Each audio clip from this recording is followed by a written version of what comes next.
Blood may tie us together, but betrayal cuts deeper than any stranger's knife. My name is Clara Benson. I'm 27 years old, and I'll never forget the day I stepped into that Chicago courtroom, leaning on a cane, every step echoing louder than my heartbeat. For years, I had believed that family meant safety, love, and loyalty. But as I looked across the room at the very people who were supposed to protect me, all I saw was envy, betrayal, and silence that had nearly cost me my life. Before I go on, I want to hear from you. Have you ever felt abandoned by those you trusted most?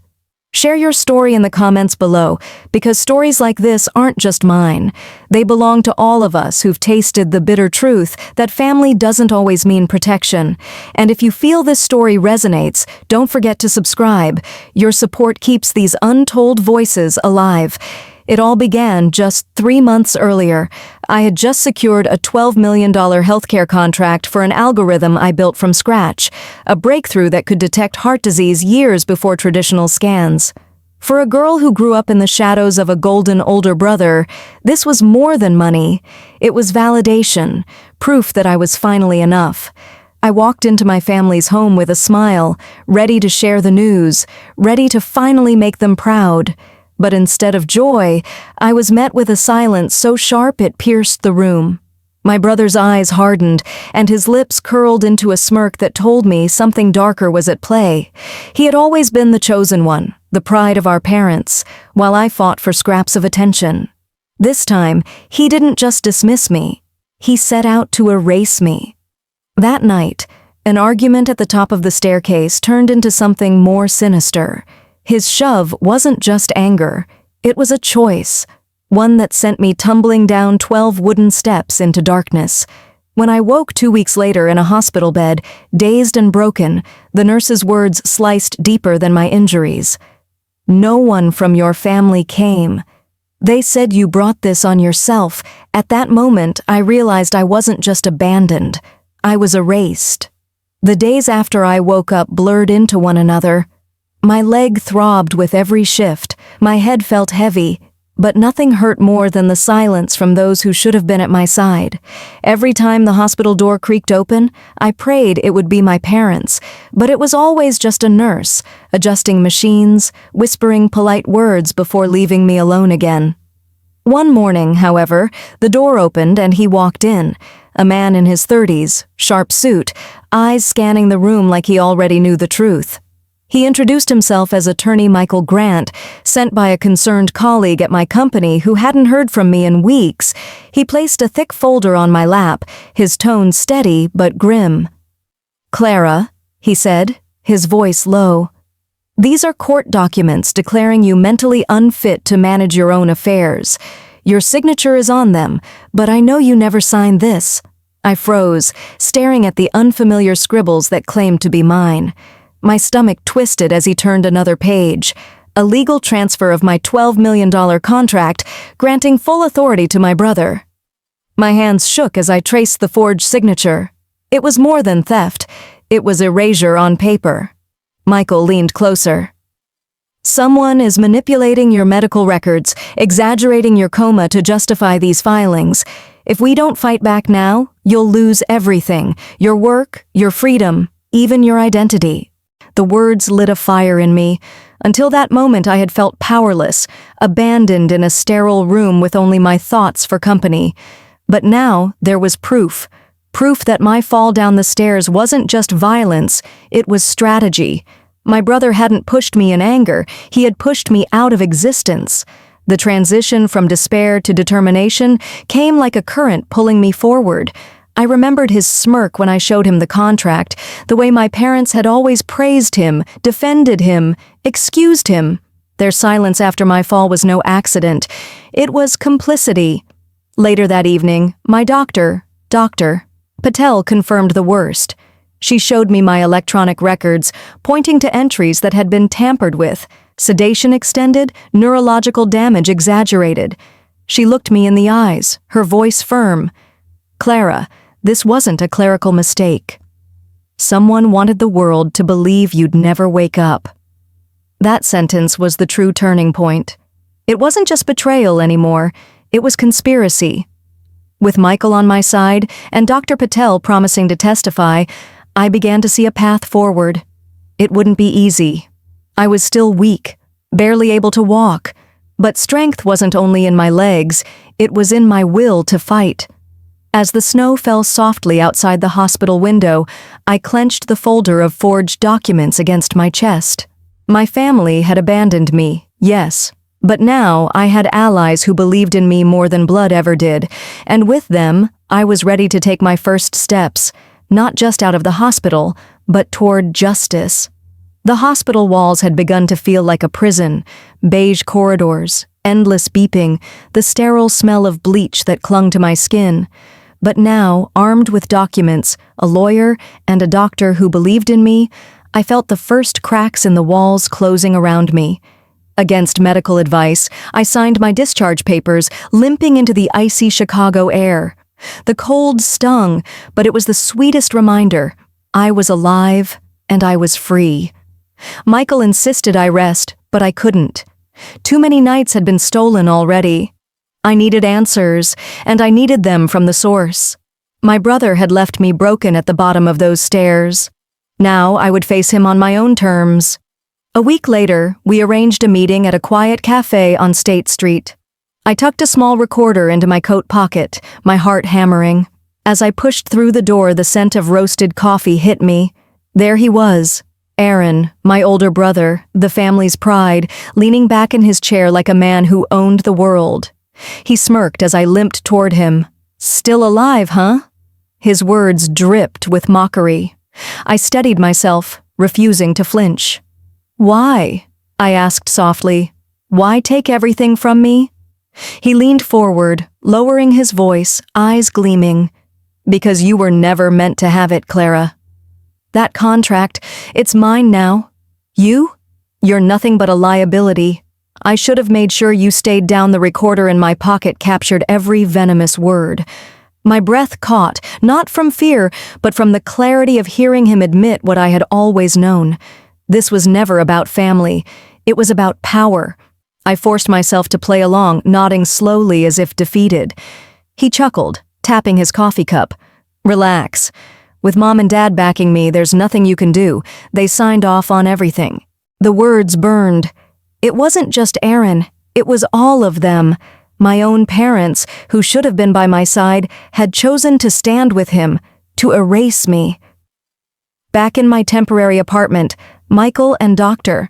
Patel were waiting. My hands trembled as I replayed the recording, Aaron's cold voice filling the room. Michael's eyes narrowed. "This is gold. It proves intent, conspiracy, and fraud. With the medical tampering Dr. Patel uncovered, we have enough to dismantle him in court." Dr. Patel nodded, sliding another folder across the table. "The hospital's IT department confirmed it.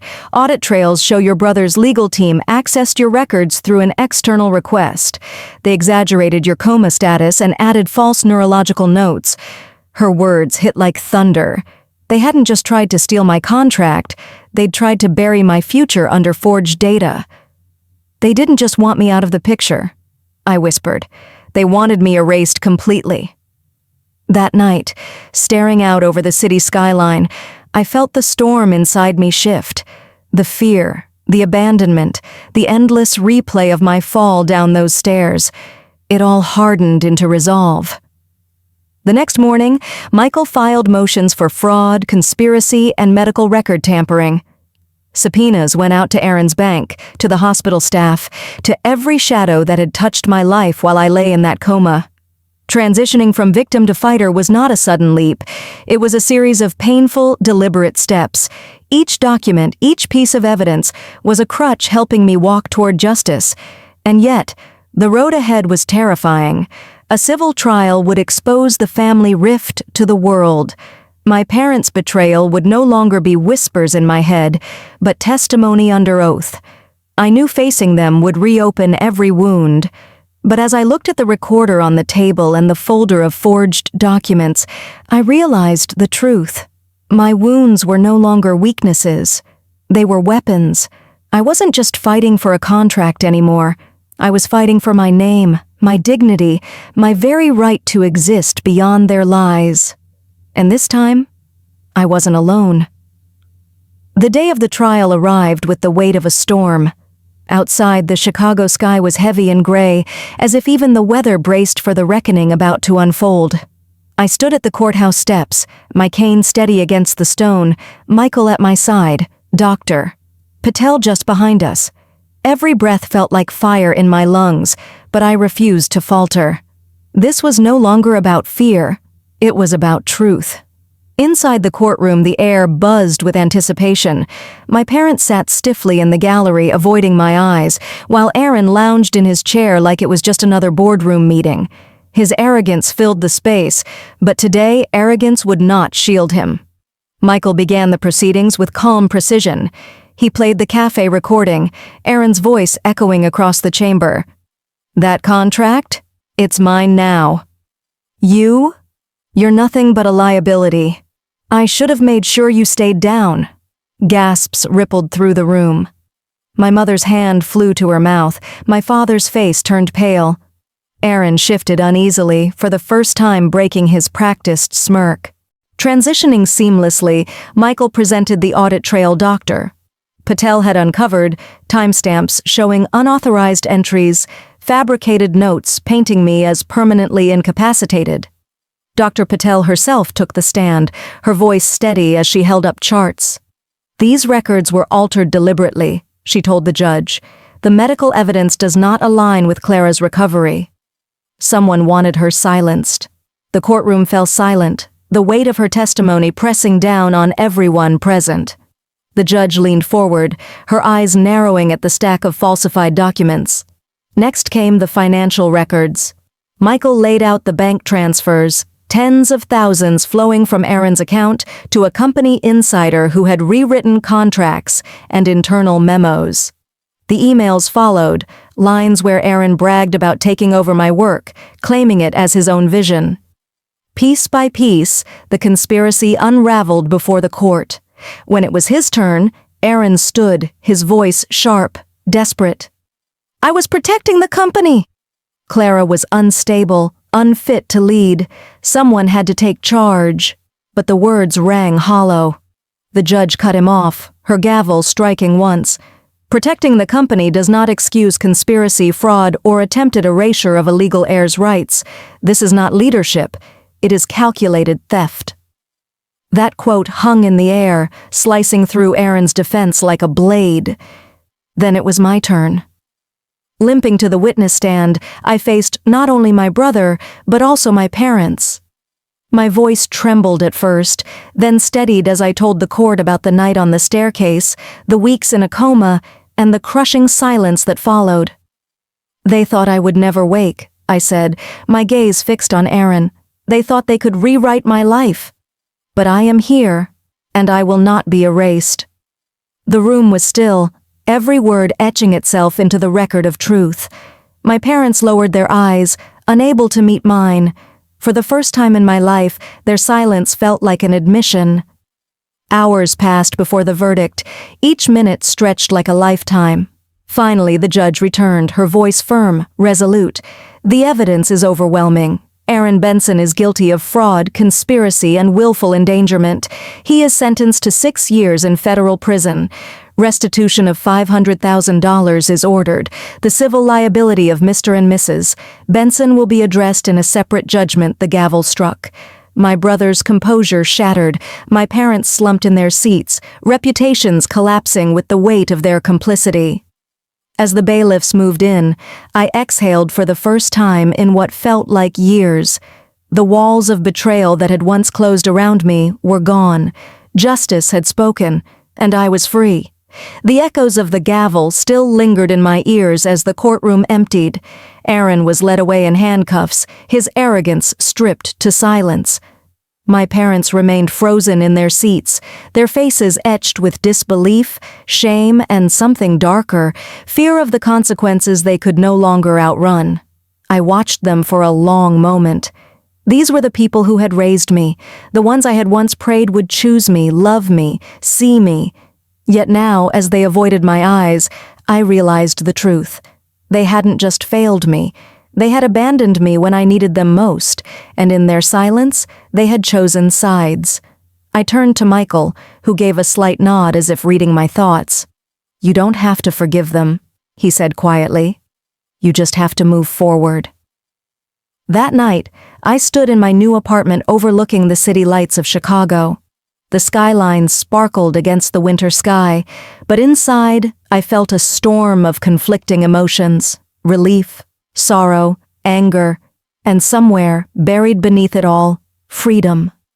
The next morning, I received the news I had been waiting for: the civil court's decision. My parents were found liable for their complicity, ordered to pay damages of $100,000 for enabling Aaron's schemes.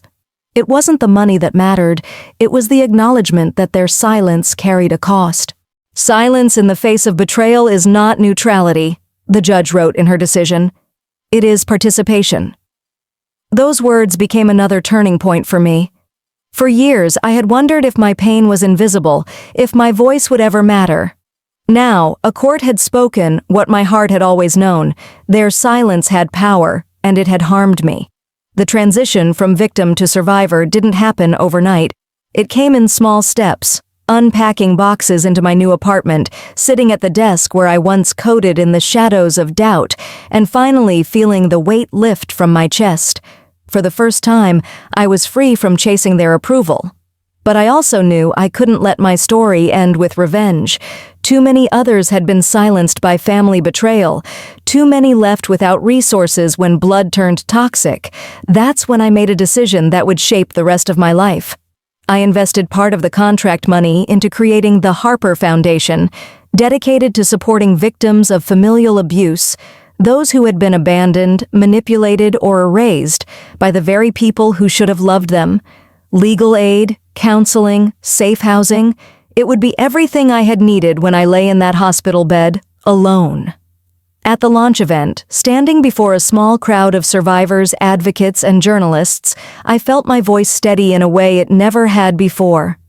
"No one should ever wake up in a hospital bed and find out they've been forgotten," I said, my gaze sweeping the room.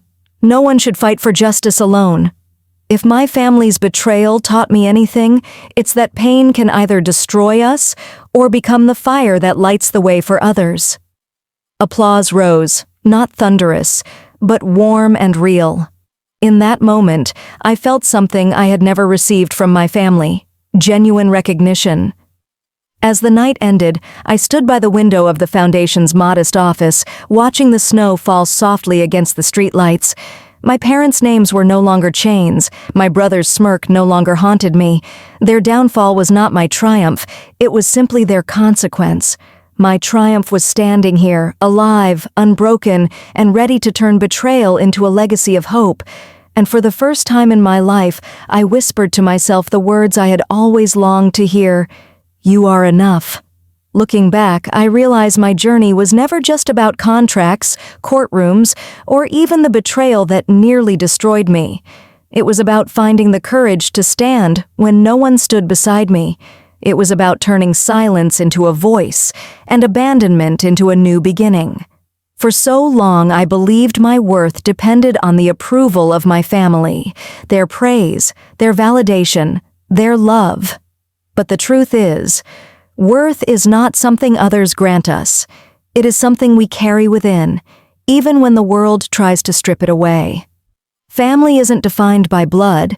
It's defined by who shows up when you're broken. Those words have become my anchor. Because in the darkest moments, strangers became allies, friends became lifelines, and people who had no obligation chose to fight for me when my own blood turned against me. That is what true family looks like. The Harper Foundation is now more than an organization. It is proof that pain can be transformed into purpose.